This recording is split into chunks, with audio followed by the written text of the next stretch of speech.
सावन है, शिव है, तांडव है। तो शिव तांडव वो भी हिंदी में। शिव तांडव स्तोत्र जो है, इसकी प्रेरणा और इसका प्रताप दोनों आशुतोष है। दिख रहा है सामने वो दृश्य मात्र है, जटाओं से उनके जल प्रवाह मात गंगा का 1 ही मीटर है। जब हिंदी में गाया गया तो लगा कि इससे बड़ा श्रृंगार शिव का कुछ नहीं हो सकता है। 30 वर्ष से गजलें कह रहा हूँ, लेकिन प्रसिद्ध क्या हुआ, लोकप्रिय क्या हुआ, है ना? तो कारण ये है कि परिणाम उनके हाथ में है। नमस्कार, मैं शैलेंद्र तिवारी, आप देख रहे हैं पत्रिका। सावन है और सावन का तीसरा सोमवार निकल चुका है और मध्य प्रदेश में तीसरी सवारी भी महाकाल की निकल गई है। तो जब महाकाल की बात होती है तो फिर उनके शिव तांडव की भी बात होती है। यानी सावन के महीने में शिव और शिव के साथ शिव तांडव हो तो उसकी बात अलग होती है। लेकिन उससे आगे भी एक बात होती है। शिव तांडव अगर हिंदी में हो और उसको लिखने वाले हमारे साथ हों, आपके साथ हों और उनसे हम बात करें तो शायद इससे ज़्यादा खुशनुमा चीज़ इस सावन में कुछ नहीं हो सकती है। तो आपको मैं बता दूं, आज हमारे साथ बतौर मेहमान भी नहीं कह सकते, हम उनको मेहमान इसलिए नहीं कह सकते, हमारे ज़मीन के हैं, हमारे मोहल्ले के हैं, हमारे गांव के हैं, यानी मध्य प्रदेश के हैं, विदिशा से आते हैं। लेकिन उनकी तारीफ़ में जितने भी लफ्ज़ कहे जाएं वो कम हैं, क्योंकि वो इतनी बड़ी शख्सियत हैं लेकिन ज़मीन पर हैं और ज़मीन की बात करते हैं। तो मैं स्वागत कर रहा हूं आलोक श्रीवास्तव जी का। आलोक जी, आपका बहुत बहुत स्वागत है पत्रिका में। शैलेंद्र भैया, बहुत बहुत धन्यवाद। और आप एक चीज़ भूल गए कि मैं आपकी ज़मीन से तो हूँ, आपके पेशे से भी हूँ। जी बिल्कुल, इसलिए आपका मेहमान नहीं हूँ, आपका परिवार हूँ। जी बिल्कुल, इसलिए मैंने कहा ना कि मैं मेहमान कह के स्वागत नहीं करूंगा। और आपके बारे में मैं कुछ चीज़ें शुरुआत में बता दूं, उसके बाद हम बातचीत का जो सिलसिला है वो शुरू करेंगे। आपको 2007 में आपकी किताब आमीन के लिए मध्य प्रदेश साहित्य अकादमी पुरस्कार मिला हुआ है। आपने आफरीन और आमीन 2 बेहतरीन किताबें जो हैं वो लिखी हैं। और उसके अलावा पेशे से मैंने कहा ना कि शुरुआत पत्रकारिता से की, उसके बाद शायर हुए और शायर होकर के फिल्मों में लिखा और सब जगह। और इस समय जो सबसे बड़ी चीज़ है कि शिव तांडव जो हिंदी में लिखा गया है, जिसको भाई आशुतोष राणा जी ने आवाज़ दी है, जिस इस समय सबसे ज़्यादा वायरल भी हो रहा है, टिकटॉक जैसे ऐप उस पर काम कर रहे हैं, बना रहे हैं लोग। तो सबसे पहली शुरुआत ही वहीं से करना चाहते हैं, क्योंकि सावन है, शिव है, तांडव है। तो शिव तांडव वो भी हिंदी में, आखिर ये कहाँ से एकदम सोच में आया और फिर कैसे इसको आगे करते चले गए आप लोग?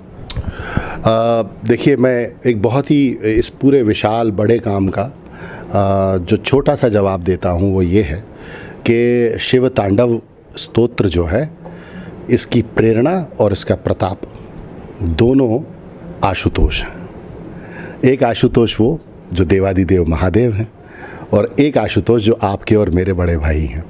तो ये मूल रूप से जो पहला विचार था ये भाई आशुतोष राणा जी का था, जो हमारे समय, और देखिए सुयोग की बात, जिन्हें साहित्य अकादमी पुरस्कार भी भोपाल में मिल रहा है, इस अवसर पर हम सब एकत्र हुए हैं। तो ये उन्हीं का विचार था। और जब उन्होंने मुझसे कहा कि आलोक, एक बहुत दिन से मेरे मन में एक विचार चल रहा है और मैं चाहता हूँ कि इसको तुम हिंदी में, तो मैं बड़ा सहम गया। मैंने कहा, अरे कैसे होगा ये, तो संस्कृत में इसको पढ़ के इसके अर्थ को आत्मसात करना ही बहुत कठिन है। तो उन्होंने कहा यही वजह है कि मैं इसको चाहता हूँ कि ये हिंदी में आए।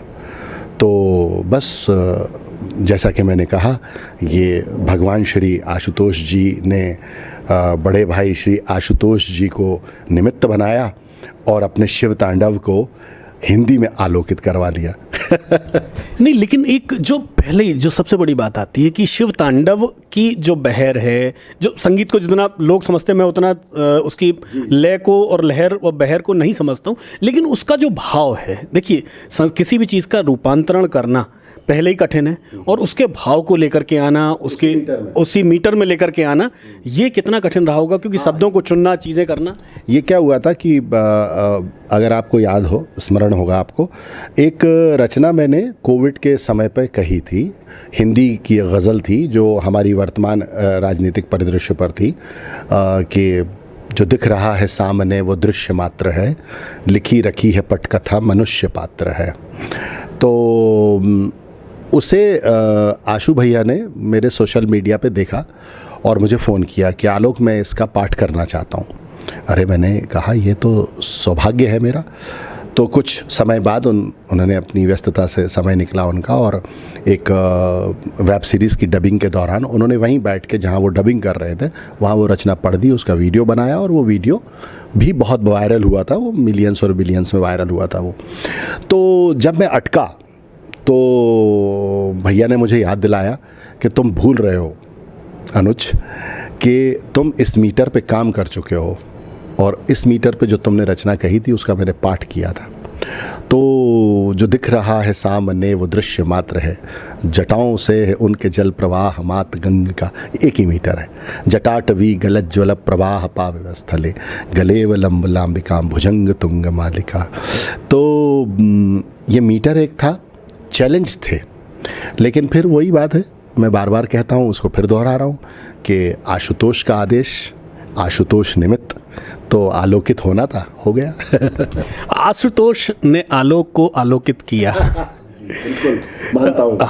लेकिन अब मैं ये चाहूँगा कि वो कम से कम कविता आपकी, भाई हमने आशुतोष जी के मुंह से कई बार सुनी है, लगातार सब जगह आती है, आपकी कुछ ही मंचों पे आपके मुंह से सुनाई देती है। तो मैं चाहता हूँ कि आपके स्वर में, आपके मीटर में वो कविता, जब शिव तांडव हिंदी में, और जब हम इस समय बैठे हुए हैं महाकाल की ज़मीन पर, तो बात होनी चाहिए।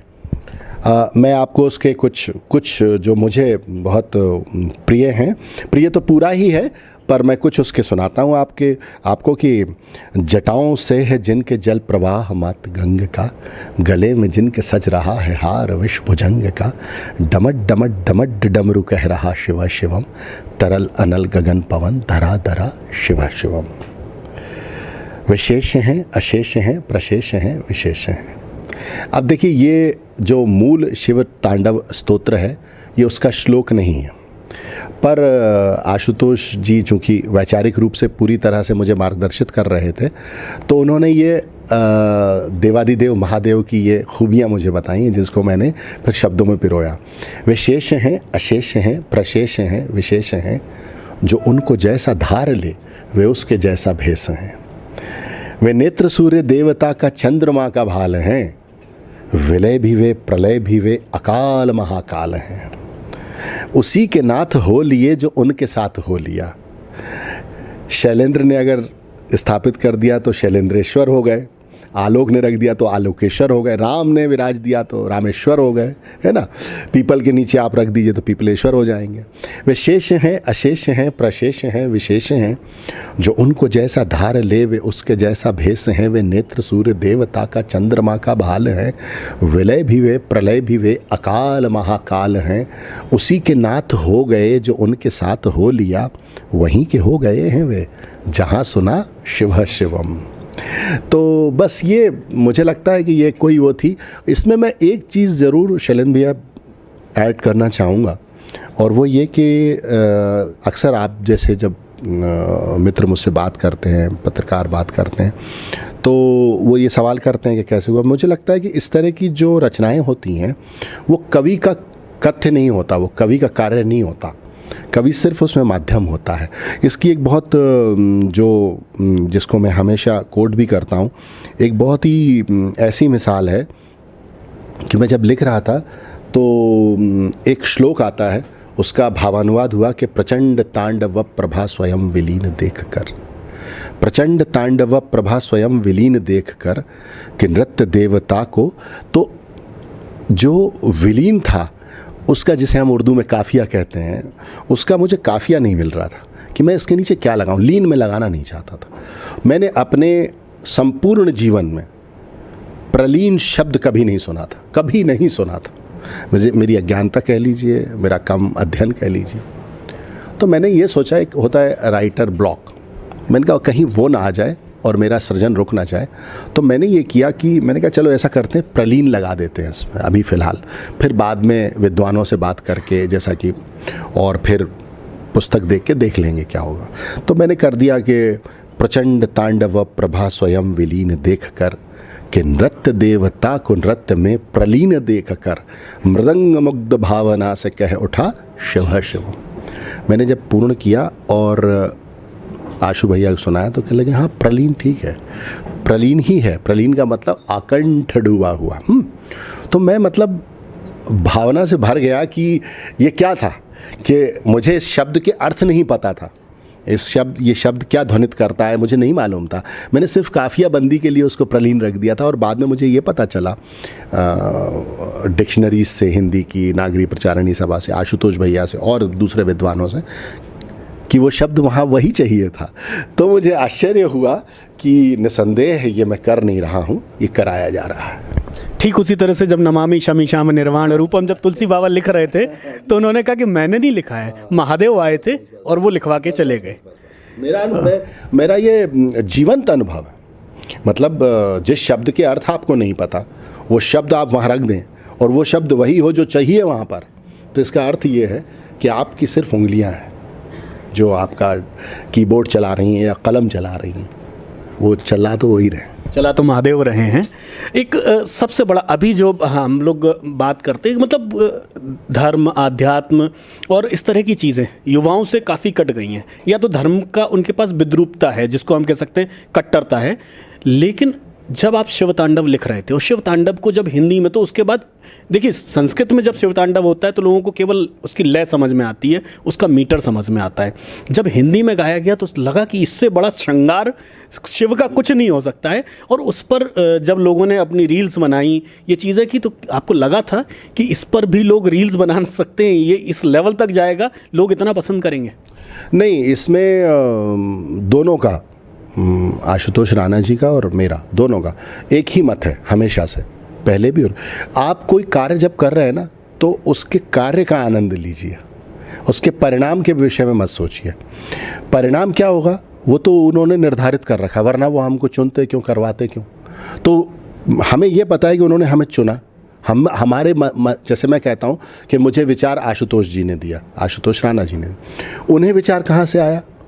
तो यानी कि ये विचार भी हमारा नहीं है, कहीं ना कहीं तो किसी ना किसी देवीय शक्ति का आदेश है जिसका हम पालन कर रहे हैं। तो जब वो करा रहा है तो वो क्या कराएगा और कितना कराएगा, ये तो वही निर्धारित करेगा ना। मतलब ये बड़ा एक आध्यात्मिक सा उत्तर है, लेकिन ये सत्य है कि हमने नहीं सोचा था और हम सोचते भी नहीं हैं। जैसे मैं भी अब जो कार्य करता हूँ, उस कार्य को करते हुए मैं उस कार्य की यात्रा के आनंद में रहता हूँ।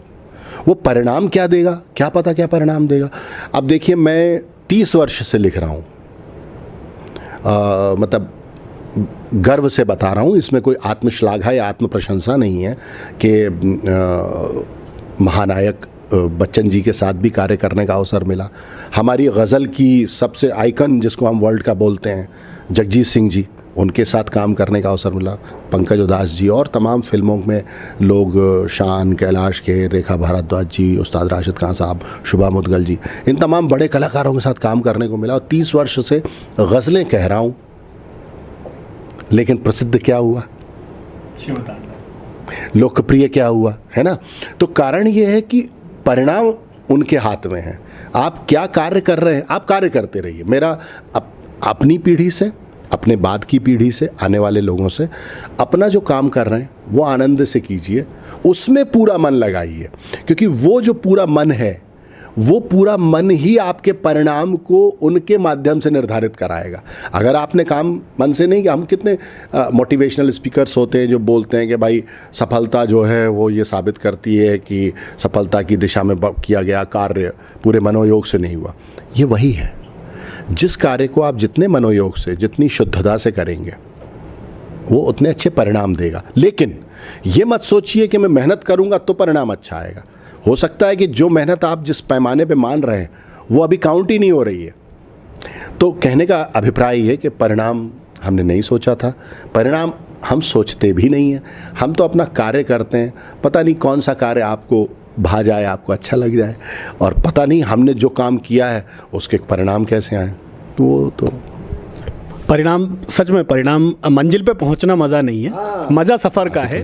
तो यही चर्चा हो रही थी कि आप जो यात्रा है उसका आनंद लीजिए। मंजिल तो उत्कर्ष है, वो तो खत्म है, वहाँ पर समाप्ति है, लक्ष्य तो है, वो आपने प्राप्त कर लिया। उस पर वो हमारे एक शायर हैं, अशोक साहिल, उनका एक बड़ा अच्छा शेर है कि नफस नफस में उतरना कमाल होता है, नज़र नज़र में बिखरना कमाल होता है, और बुलंदियों पे पहुंचना कोई कमाल नहीं, बुलंदियों पे ठहरना कमाल होता है। तो बुलंदियों पे ठहरा नहीं जाता, इसलिए कमाल होता है कि आप बुलंदी पे ठहर जाएं जाके, तो वो तो फिर ठहराव है ना, आपने यात्रा का आनंद नहीं लिया। तो हम तो यात्रा का आनंद लेने वालों में से हैं। बिल्कुल सही बात, यात्रा का आनंद लेने वाले हम भी अपनी यात्रा को थोड़ा महादेव से दूसरी तरफ चलते हैं। जब मेरी टीम को पता चला कि आलोक श्रीवास्तव जी आ रहे हैं, तो बहुत सारे बच्चों ने एक बहुत अच्छी बात कही। उनसे एक सवाल ज़रूर पूछेगा कि वो टूटे दिल की शायरियाँ बहुत लिखते हैं। मैंने कहा उन्होंने तो माँ पे भी लिखी हैं, बाकी बाबूजी पर भी लिखी हैं, सब पर लिखी हैं, लेकिन ये टूटे दिल की शायरियाँ क्यों याद आई?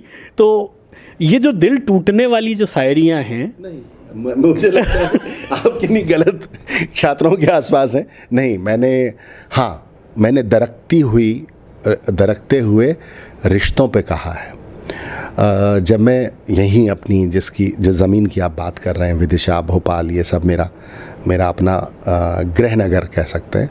जब मैं शुरुआत कर रहा था 93 में, तो मैं रिश्तों पर लिखने लगा गज़लें, और चूँकि हम हिंदी पट्टी से आते हैं तो अघोषित रूप से दुष्यंत कुमार हमारे जो है, और बड़े गर्व के साथ हम स्वीकार करते हैं कि भाई हमारी हिंदी गज़ल का वट वृक्ष वही हैं।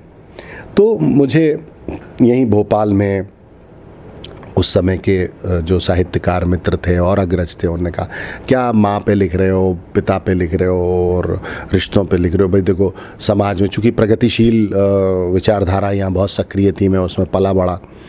तो जब ये कहा गया तो मैंने कहा नहीं, हम बचपन में हमारे माता पिता के साथ गायत्री शक्तिपीठ जाया करते थे, उनके प्रवचनों में, उनके उसमें संध्याओं में। तो वहाँ एक बात कही जाती थी जो मेरे बचपन के मानस में बैठ गई थी। वो थी कि हम बदलेंगे, जग बदलेगा। तो मुझे ऐसा लगा लिखने की शुरुआत में कि जो परिवार है वही समाज है। आगे जाके अगर आप देखें तो आपको परिवार में, कहते हैं ना, एक बड़े किसी मशहूर शायर का शेर है कि ज़बान तिफ़्ल, यानी बच्चे की ज़बान तिफ़्ल से खुलते हैं ख़ानदान के राज, अदब शऊर सलीक़े घरों से मिलते हैं। तो कोई बेतमीज़ी करता है तो हम क्या कहते हैं कि यार क्या परवरिश है तुम्हारी? कोई अच्छे संस्कार वाला होता है तो हम कहते हैं यार क्या अच्छे संस्कार हैं तुम्हारे। तो वो आदमी माँ के गर्भ से लेके पैदा नहीं होता, वो परिवार में मिलते हैं। माता पिता उसकी पहली संस्था होते हैं। तो मुझे ये लगा कि माता पिता के अलावा भी जो पूरा का पूरा आपका कल्चर है, अगर कहीं आप उसको प्रिजर्व कर सकें, उसको प्रोटेक्ट कर सकें और अपने आने वाली नस्लों को वो संस्कार दे सकें कि वो बाहर जाके तमीज़ से पेश आएँ, तो मैंने वो जो दरकते हुए इंसानी रिश्ते हैं उन पर कहना आरंभ किया। और मुझे इसमें बहुत खुशी है आपको ये बताते हुए कि कुछ लोग जैसे कमलेश्वर जी, बशीर बद्र साहब, मेरे उस्ताद गोविंदार निषाद साहब, मेरे अपने बड़े भाई स्वर्गीय आनंद श्रीवास्तव जी, इन लोगों ने अप्रिशिएट किया कि हाँ, ये जॉनर जो है वो हिंदी गज़ल में अनटच्ड है, वो छुआ नहीं गया है। डॉक्टर नामवर सिंह ने तो यहाँ तक लिखा था आमीन की भूमिका में कि भाई जो तुरपाई लफ्ज़ आया है आलोक के यहाँ, वो हिंदी कविता में अब तक नहीं आया। इस तरह इतनी सुंदर के घर में झीने रिश्ते मैंने लाखों बार उधड़ते देखे, चुपके चुपके कर देती है जाने कब तुरपाई अम्मा। अब देखिए इसमें बड़ा, आप संयुक्त परिवार से आते हैं, मैं संयुक्त, हम भाइयों में किसी विषय को लेके मतभेद हो सकते हैं, वो मतभेद दिखते हैं, लेकिन बड़े भैया को, आपके बड़े भैया को माँ ने कब समझा दिया, मुझे मेरी माँ ने कब समझा दिया, ना ये बड़े भैया को दिखता ना मुझे दिखता कि माँ ने कहा। तो घर में झीने रिश्ते मैंने लाखों बार उधड़ते देखे, वो तो देखा मैंने, लेकिन चुपके चुपके कर देती है जाने कब तुरपाई। अच्छा, वो वीविंग तुरपाई ये नहीं कि उठाया मशीन से सिल दिया, बड़ी बारीक सी तुरपाई वो कब करती है तो वो पता नहीं चलता कि वो। तो मुझे ये लगा कि ये सब शिल्प जो हैं, ये सब मैसेजेस जहाँ मैं आया हूँ गज़ल में, हिंदी गज़ल या उर्दू गज़ल या गज़ल में, इसमें मेरी पीढ़ी में मिसिंग है। मेरे अग्रजों ने कहा होगा अपने अंदाज़ में, मेरे आने वाली पीढ़ी भी अपने अंदाज़ में कहेगी, मेरी पीढ़ी में मैं ये कहना चाहता हूँ। तो आपके जो छात्र हैं उनको कहिएगा कि हाँ, मैं टूटे दिल की शायरी ज़रूर लिखता हूँ, लेकिन वो टूटा दिल जो रिश्तों के कारण टूटता है, परिवार के कारण टूटता है। तो मैं ये कहता हूँ कि अगर हम परिवार में एक रहेंगे तो हमारे यहाँ तो वसुदेव कुटुंबकम की अवधारणा है, हम तो उस विचार के पाले पोसे हैं। तो अगर हम परिवार में एक रहेंगे तो हम समाज में भी एक रहेंगे, ऐसा मेरा मानना है। बिल्कुल सही बात कही कि आपने रिश्तों की तुरपाई, जो चूँकि तुरपाई वर्ड मैं बता दूं नई उम्र के लोगों के लिए, तुरपाई उस शब्द के लिए इस्तेमाल होता है जिसमें जब कपड़े को सुई से हाथ से सिला जाता है वो तुरपाई होती है, मशीन से सिलाई होती है, दोनों में जो बेसिक डिफरेंस है। तो इसलिए एक मुझे बहुत अच्छा शेर लगता है आपका, चाहत है फ़ायदे की तो बांटो मोहब्बतें, चाहत है फ़ायदे की तो बांटो मोहब्बतें, नफ़रत के कारोबार में नुकसान है बहुत, नफ़रत के कारोबार में नुकसान है बहुत। लेकिन आप पत्रकार होने वाले मैं उस पर नहीं जाना चाह रहा हूँ कि राजनीति कहाँ जा रही है कहाँ, लेकिन समाज की बात मैं करना चाहता हूँ। समाज में नेता भी हैं, पत्रकार भी हैं और कवि भी हैं, और हम तीनों लोगों से, मैं भी उनसे मिलता हूँ, आप दो खुद विधा में रह चुके हैं, तीसरी बची है, दुआ करूंगा कि आप वहाँ ना जाएं, वो बची रहे। लेकिन इन तीनों की जो भूमिका है, हम नेता को अगर एक बार छोड़ भी दें तो एक कवि की, क्योंकि हम देख रहे हैं लगातार कि हर किसी ने अपने पाले खींच लिए हैं, पालों में नेता, पत्रकार और राजनीति, आखिर देश और समाज जाएगा कहाँ? देखिए शैलेंद्र भाई, मैं इस उत्तर का आरंभ एक बिल्कुल सच्ची और अच्छी घटना से करता हूँ, और ये बहुत सुनी होगी आपने, हम लोगों से तो बहुत सुनी होगी, लेखकों से, कवियों से। वो ये थी कि लाल किले की सीढ़ियाँ नेहरू जी चढ़ रहे थे और उनके ठीक पीछे पीछे दिनकर जी चल रहे थे। अचानक से नेहरू जी का पैर लड़खड़ाया और वो गिरे, तो पीछे दिनकर जी चल रहे थे, राष्ट्र कवि, उन्होंने उनको संभाल लिया। तो नेहरू जी ने धन्यवाद दिया।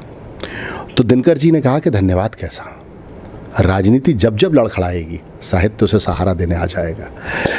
मुझे लगता है ना अब नेहरू है और ना अब दिनकर है, ठीक है।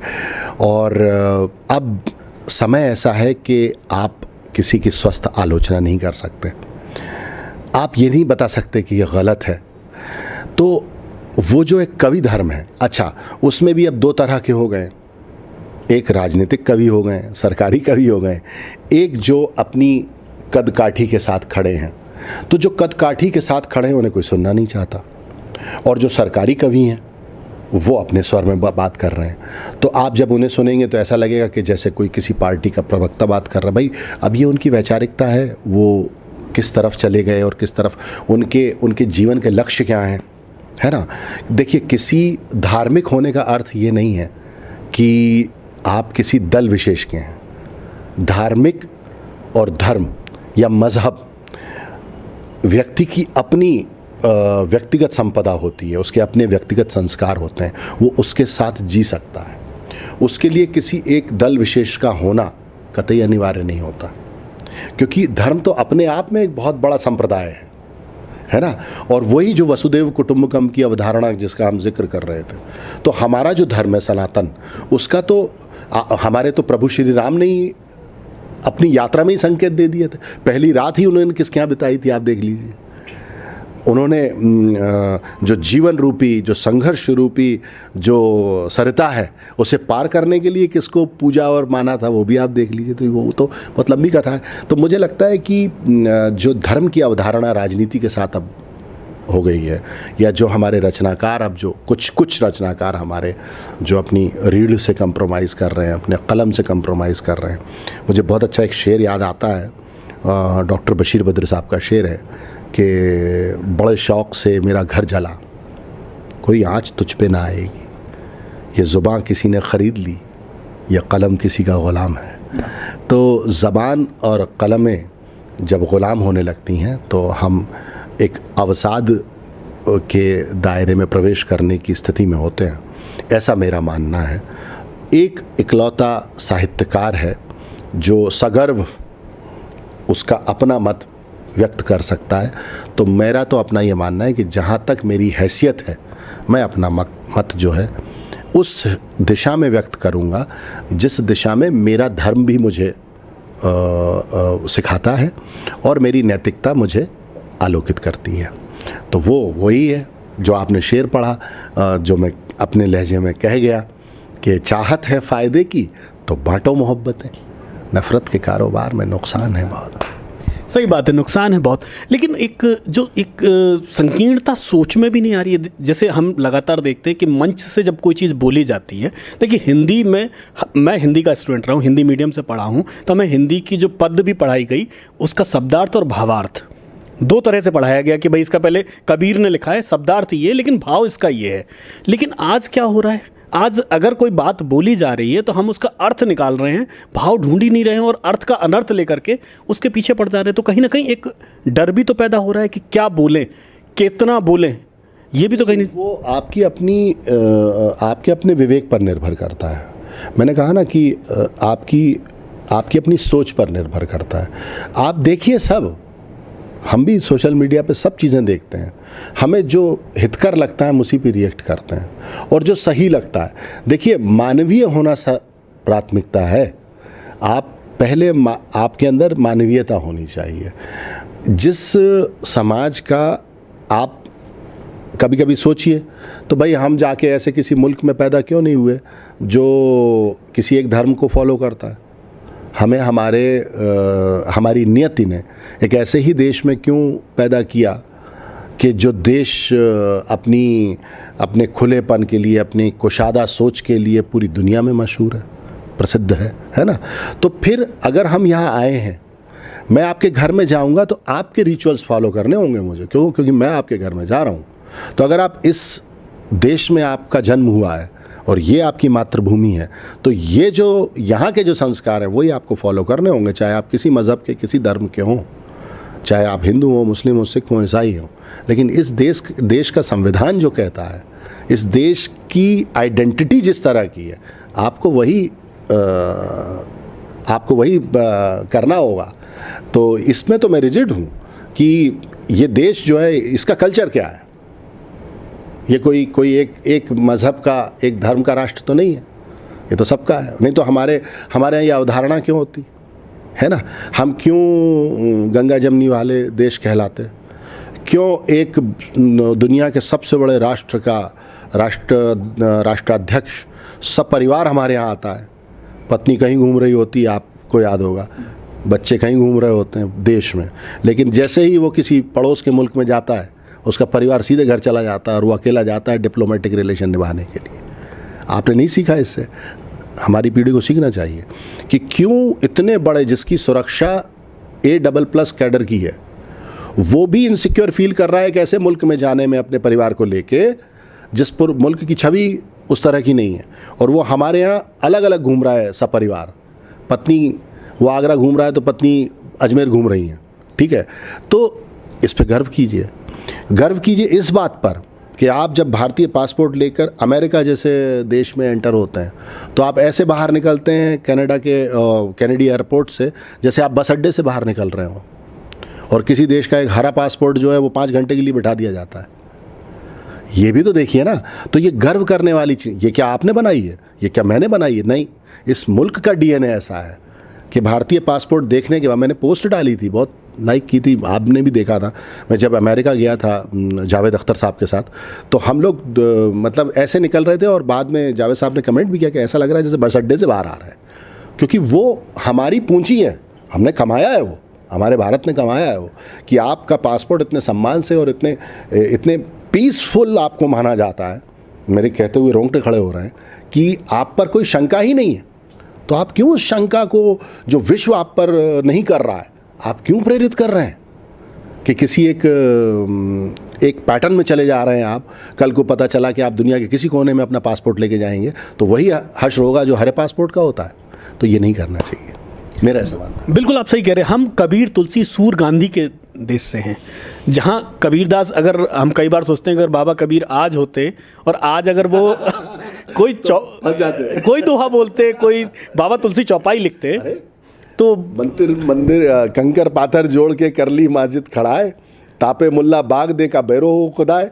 अब आप बताइए, फतवा जारी हो जाता कबीर पे। तो हम लोग उस जो मतलब हमारे पास नालंदा जैसी यूनिवर्सिटी रही, तक्षशिला जैसी हमारे पास यूनिवर्सिटीज़ रही, हमारे पास जो ये दर्शन है पूरा, मतलब शायरी या पोएट होना सिर्फ एक फिलॉसफी नहीं है, दर्शन है पूरा, जो जिसको भारतीय दर्शन समेटे हुए है। और उस दर्शन को हम लोग इतना छोटा करके आंक रहे हैं वर्तमान दौर में। मैं वर्तमान दौर की बात कर रहा हूँ, और वर्तमान दौर का मतलब मैं सरकारों से नहीं जोड़ता हूँ, मैं दशकों से जोड़ता हूँ। अगर पिछले 2020 के बाद का मैं पूरा 2 दशक जोड़ रहा हूँ, इन 2 दशकों में कहीं ना कहीं एक जो जिसको कहें कि डाउनग्रेड हुए हैं हम, या एक वैक्यूम क्रिएट हुआ है, कहीं ना कहीं कुछ ऐसा मिसिंग लगता है कि सच को सच बोलने से हर कोई बचना चाहता है। मैंने अपने अभी आपसे कहा ना कि देखिए ये व्यक्ति के ऊपर है, शैलेंद्र जी के ऊपर है कि वो किस तरह सोचेंगे, वो अपने विवेक से काम लेंगे या वो किसी दूसरे को अपना रिमोट पकड़ा देंगे कि वो उन्हें ऑपरेट करे। ये व्यक्ति के ऊपर है, हमें स्वयं को बदलना होगा। स्वयं जैसे कहते हैं ना आत्मावलोकन, कि हम जो कर रहे हैं क्या वो सही है ना? हम जो सोच रहे हैं क्या वो सही है, क्या वो राष्ट्र हित में सही है, क्या वो हमारी जो बहुत पुरानी जो लेगेसी है, छोड़ दीजिए आप सनातन को, अभी हम बात कर चुके, उस पर चर्चा कर चुके, वो तो खैर है ही, या हमारा जो पूरा सर्वधर्म संभाव है हमारे मुल्क का, वो तो उसके लिए कोई कुछ एक्सीडेंट्स जो है ना वो आप लाइफ लॉन्ग के लिए नहीं बना सकते। कुछ आज मेरे और आपके बीच में बहुत प्यारे संबंध हैं, किसी एक वजह से मतभेद हो गए, तो उस एक मतभेद को मैं हमारे पूरे संबंधों पर नहीं लाद सकता, है ना? अगर हम उस एक मतभेद, छोटे से मतभेद को बैठ के मिटा लें और हम अपने संबंधों को वैसे ही शाश्वत और सुंदर कर दें, तो हमको लगता है कि हम दोनों अधिक उम्र तक जिएंगे।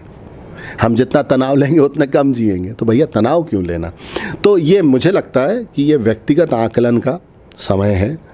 व्यक्तियों को, मनुष्य को खुद सोचना चाहिए आप किस दिशा में जा रहे हैं, क्यों जा रहे हैं, और ये दिशाएं आपको कहाँ ले जा रही हैं। ठीक है, ये अब मैं इस पर दूसरी बात कहता हूँ कि जब ये जो मतभेद, जो रिश्तों के मतभेद पे आ गया हूँ, मैं समाज की बात कर रहा हूँ, मैं किसी से किसी की बुराई नहीं, एक आज की तारीख में बेटे का बाप से मतभेद हो जाता है, माँ बेटे का हो जाता है, परिवार में है भाई भाई का हो जाता है, तो रिश्तों का जो सायर है वो इनको कैसे तुरपाई करता है, इनको कैसे सोचता है, कैसे देखता है? मैं तो बिल्कुल वैसे ही लिखता हूँ कि मतलब मुझे लगता है कि ये सारी चीज़ें जो बिखर जाती हैं, अगर आप उनको एहसास उनके दिनों में जाएं, देखिए नॉस्टैल्जिया बहुत हमारी हम कई ऐसे लोग होते हैं जो कहते हैं कि भाई अरे पुराने समय में क्या जीना है, लेकिन कभी कभी क्या होता है कि जो कल आने वाला, जो कल है, जो आने वाला भविष्य है, अगर वो पुरानी मीठी यादों को याद करके अगर सुंदर हो सकता है तो कराना चाहिए। मुझे एक गज़ल अपनी याद आ रही है, कुछ शेर मैं आपको उसको सुनाता हूँ कि वही आंगन, वही खिड़की, वही दर याद आता है। वही आंगन, हम जब भी परदेश में होते हैं, दूर होते हैं अपनों से, वही आंगन, वही खिड़की, वही दर याद आता है। अकेला जब भी होता हूँ मुझे घर याद आता है। अकेला जब भी होता हूँ, मेरे सीने की हिचकी भी मुझे खुलकर बताती है, मेरे सीने की हिचकी भी मुझे खुलकर बताती है, तेरी अम्मा को गाँवों में तू अक्सर याद आता है। और जो दिल के, जो अपने पास हों उनकी कोई कीमत नहीं होती।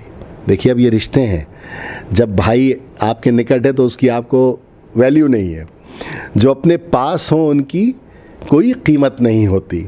हमारे भाई को ही लो, बिछड़ कर याद आता है। तो जो चीज़ जिससे आप बिछड़ जाएं और फिर वो याद आए, तो जो अगर आपके पास है तो उसको सम्मान से, प्यार से, पूरे अनुराग से जीते रहिए। और इसी तरह की जो यात्रा है, ये जो हमारे यहाँ तो मोक्ष का कॉन्सेप्ट, तो मोक्ष आपको कब मिलेगा? जब आपके आसपास जो है तमाम लोग आपके जाने पर दुखी होंगे। देखिए दुख जो है, कहते हैं किसी को दुखी नहीं करना चाहिए, लेकिन एकमात्र ऐसा दुख है जो व्यक्ति की हैसियत बताता है। अगर आपके जाने से किसी को प्रसन्नता है, इसका मतलब कहीं ना कहीं आपके व्यक्तित्व में खोट है। और आपके जाने से अगर मन दुखी है, हमारे जाने से अगर मन दुखी है, तो इसका अर्थ ये है कि आपने जीवन में कुछ ऐसा कमाया है जिससे आपके जाने पर किसी को दुख हुआ है। तो जाते वक्त अगर आप दुख देने की प्रक्रिया में हैं, तो इसका मतलब आपका व्यक्तित्व और आपकी यात्रा दोनों बहुत सुंदर है। बिल्कुल सही बात है। एक इसको मैं मिथ ही कहूँगा कि एक मिथ कहा जाता है कि जब आप टूटे दिल की, टूटे रिश्तों की शायरियाँ लिखते हो तो कहीं ना कहीं रिश्ते टूटे होते हैं, दिल टूटे होते हैं। मैं आलोक भाई को जानता हूँ, ईश्वर की कृपा से इस तरह समृद्ध परिवार, समृद्ध पीढ़ियाँ चूक मिली हैं, सब कुछ मिला है।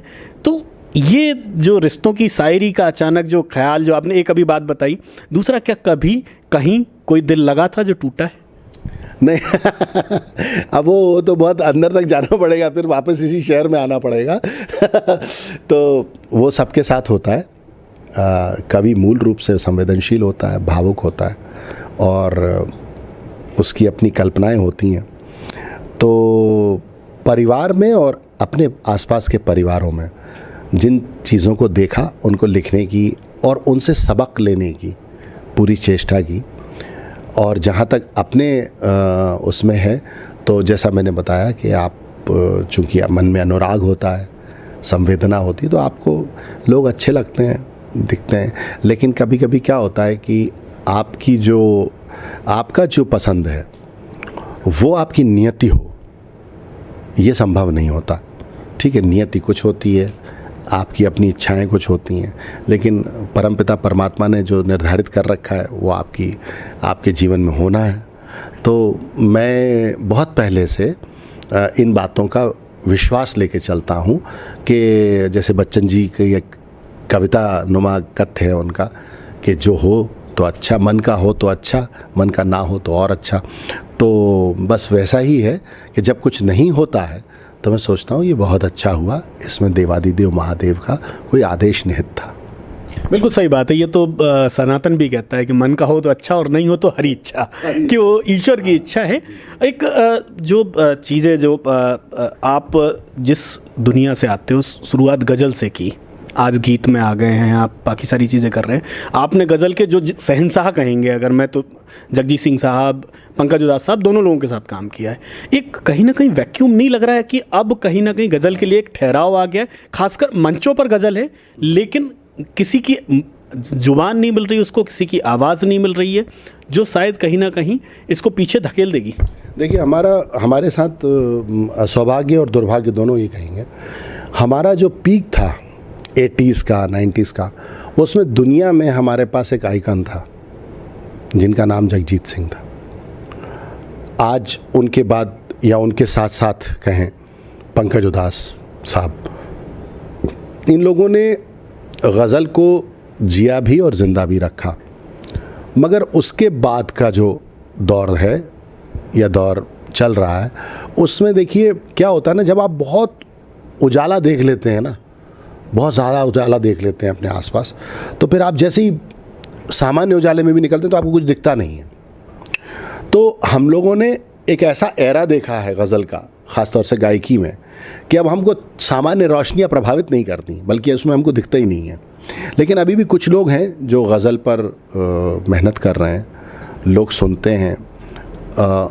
सोशल मीडिया पर भी जो सबसे ज़्यादा पॉपुलर फॉर्म कहेंगे हम, जो सिन्फ़े सुखन जिसको उर्दू में कहते हैं, वो गज़ल ही है। और मैं वही बहुत आत्मविश्वास से कह सकता हूँ कि गज़ल का मुस्तक़बिल जो है वो और विधाओं से बहुत बेहतर है। लोग पसंद करते हैं, पढ़ते हैं। आप देखें कि कई, मैं ऐसे देखता था जो प्रगतिशील विचारधारा के और जो वामपंथी विचारधारा के हमारे लेखक थे, जो बाकायदा गीत और गज़ल को हेय दृष्टि से देखते थे, है ना, नकारात्मक दृष्टि से देखते थे, वो भी जब भाषण देने खड़े होते थे तो पता चला गालिब का शेर कोट कर रहे हैं। तो भाई क्यों कर रहे हो जब तुम गीत और गज़ल पसंद नहीं करते। तो वो भी हमारे पूर्वज थे। तो वो लोकप्रियता जो है, वो गज़ल की लोकप्रियता, तो लोगों के इंटरेस्ट बदल जाते हैं, शिफ्ट हो जाते हैं, लेकिन गज़ल की लोकप्रियता तो गज़ल की लोकप्रियता है। अब वो हमारे पास वो आइकन नहीं है फ़िलहाल, लेकिन गज़ल तो है, गज़ल तो रहेगी, गज़ल तो पहले भी थी, आगे भी रहेगी। एक सवाल है, मतलब वो ये मेरा एक ईरानी तुरानी सवाल, ये मुझसे भी कई बार पूछा गया, इसलिए मुझे भी लगा कि मैं आपसे भी ये सवाल पूछूं कि जब लिखना होता है, जब आपको एक मीटर मिलता है किसी भी, जब आप फिल्मों में लिख रहे हैं तो एक मीटर आ जाता है, एक धुन आ गई है, अब आपको लिखना है, तो क्या करते हो? कमरा अलग है कि कमरा घर छोड़ के भाग जाते हो, हिमालय पर जाकर लिखते हैं, या घर के भीतर, या बच्चों के बीच में खेलते हुए, उनसे बात करते हुए, भाभी से गप्पे मारते हुए, तभी लिख देते हो आप? कंसंट्रेशन तो चाहिए होता है शैलेंद्र भाई, कंसंट्रेशन तो चाहिए होता है। अब कंसंट्रेशन ऐसा कि जैसे अपन कल बैठे थे, मैंने आपको सुनाया शान भाई का की धुन आ गई थी, देखा। अब सुबह मैंने मुखड़ा क्रैक कर लिया, जैसे ही कंसंट्रेट हुआ मैं, जैसे ही बैठा सुबह चाय वाय लेके और उसको 2-3 बार सुना तो वो मुखड़ा क्रैक हो गया।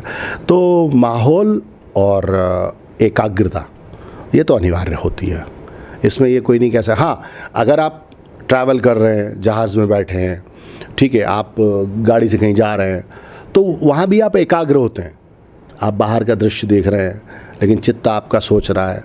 तो अब आप सोचें कि महफिल में बैठे हैं और कोई संजीदा गज़ल कह दें तो थोड़ा सा मतलब क्वाइट डिफरेंट। ये तो मतलब मेरे साथ तो नहीं हुआ, किसी और ने कर लिया हो तो बात अलग है। कभी कभी कुछ चीज़ें ऐसी होती आमद, जिसको हम कहते हैं कि बस वो आ रहा है। जैसे एक गज़ल आई पिछले दिनों कि है ज़माना किस कदर मेरे ख़िलाफ़ और उस पर तू उधर मेरे ख़िलाफ़, हो गए दीवारों दर मेरे ख़िलाफ़, मैं हूँ घर में और घर मेरे ख़िलाफ़। और हम लोगों के पत्रकारों के लिए एक शेर है इसमें कि हर ख़बर से बेखबर हूँ आजकल, हर ख़बर से बेखबर हूँ आजकल, उड़ रही है ये ख़बर मेरे ख़िलाफ़। उड़ रही है ये ख़बर मेरे ख़िलाफ़, मैं भी मैं हूँ कौन सा मर जाऊँगा, मैं भी मैं हूँ कौन सा मर जाऊँगा, हो भी जाएं सब अगर मेरे ख़िलाफ़। अब ये गज़ल जब हुई सुबह 5:30-6 बजे तो मैंने पत्नी को जगाया, मैंने कहा यार देखो ये गज़ल हुई है और मुझे ऐसा लग रहा है कि ये मैंने कहीं सुन ली थी और मेरे सबकॉन्शियस में रखी हुई थी और ये अचानक से, क्योंकि सीधे झर करके 5-6 शेर इसके आ गए। तो उन्होंने कहा कि देखो भाई पता करो कहीं ऐसा ना हो किसी से कुछ टकरा जाए, और मैं टकराने से बहुत डरता भी हूँ और कोई टकरा गया था सामने से। खैर, तो मैंने अपने 2-3 सीनियर्स को फ़ोन लगाया, 7-1 बजे जो लोग मुझे पता है कि वॉक पे जाते हैं, मैंने उन्हें सुनाया। तो 10-11 बजे सुबह तक ये कंफर्म हो गया मेरे सीनियर्स जो 2-3 जिनसे मैं परामर्श लेता हूँ अक्सर कि नहीं भैया ये विशुद्ध रूप से तुम्हारी गज़ल है। और ये चूँकि आमद हुई है इसलिए 5-6 शेर हो गए इकट्ठे एकदम से। तो ऐसा होता है कि कभी कोई चीज़ अटक जाती है। जिससे बात शुरू हुई थी शिवतांडव स्तोत्र, ये अटक गया था। भैया ने कहा कि लिखना है और 15-20 दिन तक मेरे दिमाग में आया ही नहीं कि मैं करूं क्या, कैसे करूं, लेकिन चलिए वो हो गया। और इसी तरह कभी कुछ ऐसा होता है कि आप 1 सेकंड में लिख देते हैं। अब कल आपको जो धुन मैंने सुनाई थी जो शान दादा ने भेजी थी, वो सुबह 1 मिनट में हो गई, मैंने उन्हें सुना के अरे बहुत बढ़िया हो गया, तो मुखड़ा क्रैक हो गया। अब वो मुखड़ा बन रहा है आज दिन में वहाँ बॉम्बे में, मैं उसका अंतरा वंतरा लिख के उसको कंप्लीट कर लूँगा। तो हो जाता है कभी कभी। मतलब कुल मिलाकर के एक बात तो बहुत साफ है कि चित्त घर में भी लग सकता है और चित्त हिमालय में भी नहीं लगेगा, तो इसलिए कहीं भाग के जाने की जरूरत नहीं, कहीं जाने की ज़रूरत नहीं है। आपकी एकाग्रता आप पर निर्भर करती है, आप कितने एकाग्रता के साथ। हाँ, ये ज़रूर है कवि के साथ, जैसा मैंने कहा कि चूँकि कवि जो है वो संवेदनशील होता है, भावुक होता है, उससे प्रकृति आकर्षित करती है, सुंदरता आकर्षित करती है, सौम्यता आकर्षित करती है। तो जो चीज़ें सामान्य मनुष्य को, एक प्रैक्टिकल, ठीक है यार वादियाँ हैं, क्या है, ठीक है, अच्छा है, लेकिन वही चीज़ एक कवि हृदय को, कोई सौम्यता है किसी में, किसी मनुष्य में बहुत अच्छी सौम्यता है, कोई बहुत सुंदर है और बड़ा शालीन, बड़ा, किसी की आवाज़ बहुत अच्छी है, किसी की आंख बहुत अच्छी है, किसी की कोई वादी बहुत आपको प्रेरित करती है। वहाँ ज़रूर ये होता है कि आपका मन जो है, देखिए लेखन, प्रसन्नता जो है ना, आपका मन जितना प्रसन्न और शांत होगा आपका सृजन उतना सुंदर होगा, ऐसा मेरा मानना है ना। कि अगर आप चित्त भाव से हैं, अच्छा लग रहा है सब तरफ। ये शैलेंद्र भैया से आपने क्या बोला था मुझसे, आपने बोला था कि बस 10-1 मिनट बात करेंगे, ठीक है, लेकिन हम दोनों में वाइब्रेशंस क्रिएट हुए, मुझे अच्छा लगा, स्टूडियो में वाइब्रेशन है, भाई का वाइब्रेशन इतना अच्छा है, ठीक है, तो अभी समय का पता नहीं चला। अब आपके एडिटर की मुश्किल हो जाएगी, क्या रखे क्या काटे, ठीक है। नहीं, कुछ नहीं काटेगा। मैं बता रहा हूँ। तो कारण ये है, सब कुछ होता है माहौल पर। हो सकता है, देखिए हम लोग बचपन में अपने माता पिता के साथ ट्रेन में जाते हैं, अब हवाई जहाज़ में चलते हैं, ठीक है, तो बाजू की सीट पर एक कोई बैठा हुआ है, उसने ज़िंदगी में आपका कुछ बुरा नहीं किया, वो पहली बार मिला, लेकिन आपको लगता है यार ये हटा यार यहाँ से, इसको हटाओ यार, ठीक है। और एक ऐसा होता है लाइक यू, यार इनके साथ थोड़ी देर और बात कर लें। ये सब कुछ होता है, आपकी जो वाइब्स होती हैं, है ना, आपकी जो ध्वनियाँ होती हैं वो कितनी सकारात्मक हैं। अगर वो जितनी सकारात्मक होंगी, लोग आपसे उतना अधिक जुड़ना और बात करना चाहेंगे। आप में थी तो अपन 5 मिनट की बजाय अपन 25 मिनट से ज़्यादा हो गए, आधा घंटा से अधिक हो गया। मुझ में थी तो आप देखिए इतनी देर से मेरे वरिष्ठ होने के बावजूद मेरे सामने माइक तावे खड़े। तो ये सब कुछ वाइब्रेशंस पर डिपेंड करता है, ऐसा मैं मानता हूँ। और एक रचनाकार अब जब अच्छे माहौल में जाता है, अच्छे मौसम में जाता है, तो उसकी वाइब्रेशंस और स्ट्रॉन्ग हो जाती हैं, वो और अच्छा लिखता है। मैं लिखने पर ही बात आता हूँ, जो आपने अभी सुंदर और सौम्य चेहरे की बात की, तो कभी कोई ऐसा सुंदर और सौम्य चेहरा मिलाओ कि जिसके लिए लगाओ कि इसके लिए एक शेर तो लिख ही दिया जाए और लिख के उसको सुनाने का मौका मिलाओ, और अगर कभी सुनाया है तो वो शेर ज़रूर सुनने को मिल जाए। आप जो कहलवाना चाह रहे हैं वो तो नहीं होगा। अब जिन्हें आप भाभी कहते हैं, जब हमारा विवाह नहीं हुआ था तो उन्होंने मुझसे कहा कि भाई कुछ लिखा जाए, तो मैंने लिखा था कि मेरे हाथ लग गया है कोई रोशनी का दाना, उसी नूर से है रोशन ये मेरा गरीब खाना। वाह। जो बाद में फिर सुदीप बनर्जी जी ने उसका एल्बम भी किया उस गज़ल का। और तो ऐसा है, और जो आप पूछना चाहते हैं वो मैं बताऊंगा नहीं। कभी भाभी को प्रेम पत्र लिख के दिया है? हाँ बिल्कुल लिखे हैं, मेरी हैंडराइटिंग की बड़ी वो। तो उसमें जो पहला शेर लिखा हो, कभी जो याद हो, जो पहला शेर। ये सोचना गलत है कि तुम पर नज़र नहीं। उनको ये था कि भाई उस समय भोपाल की हैं, मेरा तो ननिहाल और ससुराल दोनों भोपाल हैं, तो उनको ये शिकायत हुई थी 98 की बात है कि भाई क्या है, फ़ोन वोन ही नहीं करते, क्योंकि उस समय मोबाइल तो था नहीं। तो फिर मैंने ये शेर लिखा था कि ये सोचना गलत है कि तुम पर नज़र नहीं, मसरूफ़ हम बहुत हैं मगर बेखबर नहीं। वाह वाह वाह वाह वाह वाह। इस शेर को मैं मतलब आप ये देखिए कि मैं लेके बैठा था, मुझे ये नहीं मालूम था कि ये पूरी गज़ल है बाकायदा। जी जी जी। कि ये भाभी के लिए आपने लिखी थी। ये सोचना गलत है कि तुम पर नज़र नहीं, मसरूफ़ हम बहुत हैं मगर बेखबर नहीं। हाँ, इसमें एक नया शेर जुड़ा है। इसमें नया शेर ये जुड़ा है कि आजकल जो है पीढ़ियाँ, आजकल जो बच्चे हैं वो बहुत स्मार्ट हो गए हैं। तो पहले ज़माने में तो ये सब कुछ गवा दिया, सब कुछ बर्बाद कर दिया। अब नहीं, अब बड़ा पॉलिटिकली बड़े करेक्ट हो गए हैं प्रेमी।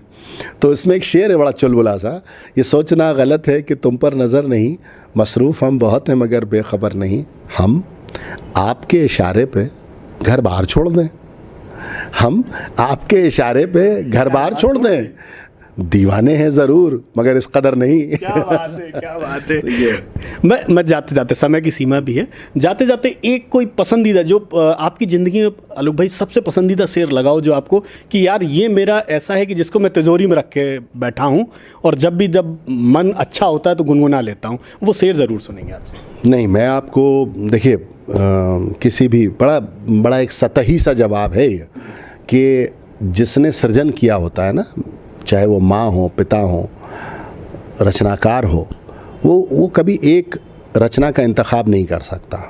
ईश्वर के लिए उसकी सारी संतानें बराबर होती हैं, माता पिता के लिए उसके सभी संतान बराबर होती हैं। इसी तरह रचनाकार के लिए उसकी हर रचना प्रिय होती है। लेकिन मैं एक रचना, 2 रचनाएं आधी आधी सुनाता हूँ, अम्मा और बाबूजी।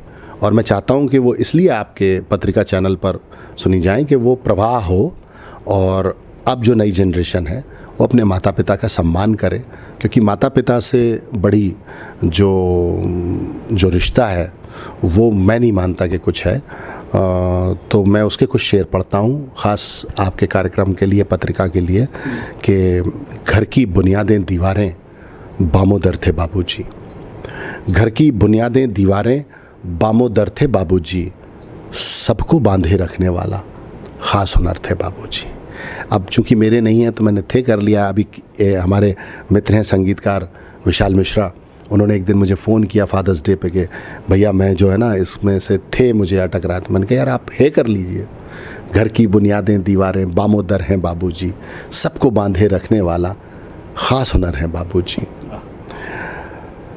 उनकी ही आवाज़ हमें हर सुबह जगाया करती थी, उनकी ही आवाज़ हमें हर सुबह जगाया करती थी, सारे घर का अनुशासन थे, सारा घर थे बाबूजी, सारे घर का अनुशासन थे, सारा घर थे बाबूजी। अब तो उस सूने माथे पर कोरेपन की चादर है। जिन्होंने अपने पिता को पहले जाते देखा होगा वो इस शेर की संवेदना तक ज़रूर पहुँचेंगे। अब तो उस सूने माथे पर कोरेपन की चादर है, अम्मा जी की सारी सज धज सब जेवर थे बाबूजी। कभी बड़ा सा हाथ खर्च थे, कभी हथेली की सूजन। हम तो वो वाली परंपरा में पले बड़े हैं ना कि मतलब जूता जो है पहले संवाद करता था। कभी बड़ा सा हाथ खर्च थे, कभी हथेली की सूजन। मेरे मन का आधा साहस आधा डर थे बाबूजी। धूप हुई तो आंचल बनकर कोने कोने छाई अम्मा। धूप हुई तो आंचल बनकर कोने कोने छाई अम्मा। सारे घर का शोर शराबा, सूनापन, तन्हाई अम्मा। उसने खुद पंचतत्वों की हमारे यहाँ उसने खुद को खोकर मुझ में एक नया आकार लिया है। धरती, अंबर, आग, हवा, जल जैसी ही सच्चाई अम्मा। और जिस शेर का जिक्र हुआ, घर में झीने रिश्ते मैंने लाखों बार उधड़ते देखे। चुपके चुपके कर देती है जाने कब तुरपाई अम्मा। और बाबूजी गुजरे, आपस में सब चीज़ें तकसीम हुई तब। बाबूजी गुजरे, आपस में सब चीज़ें तकसीम हुई तब। मैं घर में सबसे छोटा था, मेरे हिस्से आई अम्मा। वाह, मेरे हिस्से आई अम्मा। मतलब जीवन का जो सार है वो यही है कि आपके पास अगर रिश्ते बचे हैं तो जीवन बचा है, अदरवाइज़ आप कुछ भी नहीं है। आप बैठे रहिए, आप अकेले बंद कमरों में, जैसे आशुतोष राणा जी एक बहुत अच्छी बात कहते हैं कि 5000 फीट का आप बंगला तो बना लेते हैं, लेकिन आप रहते सिर्फ 500 स्क्वायर फीट में हैं। 4500 स्क्वायर फीट में आपका अहंकार रहता है। और वो भी बात उन्होंने पत्रिका के साथ इंटरव्यू में ये बात कही थी। तो हम जो कहते हैं ना कि वो अगर 5000 स्क्वायर फीट को आपको घर बनाना है, बंगले को, तो आपको 4500 स्क्वायर फीट में अम्मा और बाबूजी और आप अपने रिश्तों को ले आइए, तो आपको उसकी भीनी महक, भीनी खुशबू उस घर से अहंकार ख़त्म कर देगी और उस घर के रिश्तों को मजबूत कर देगी। तो मैं जाते जाते एक शेर ज़रा गुनगुना दूं, क्योंकि क्या है कि इसका मैं सवाल नहीं पूछा है, लेकिन मन में अटक तो जाता है कोई ना कोई शेर। तो शेर को बोले बिना कहाँ रहा जाता है। जरा पानी की चाहत में बहुत कुछ छूट जाता है, जरा पानी की चाहत में बहुत कुछ छूट जाता है। नदी का साथ देता हूँ, समंदर रूठ जाता है। गनीमत है नगर वालों, लुटेरों से लुटे हो तुम। हमें तो गांव में अक्सर दरोगा लूट जाता है।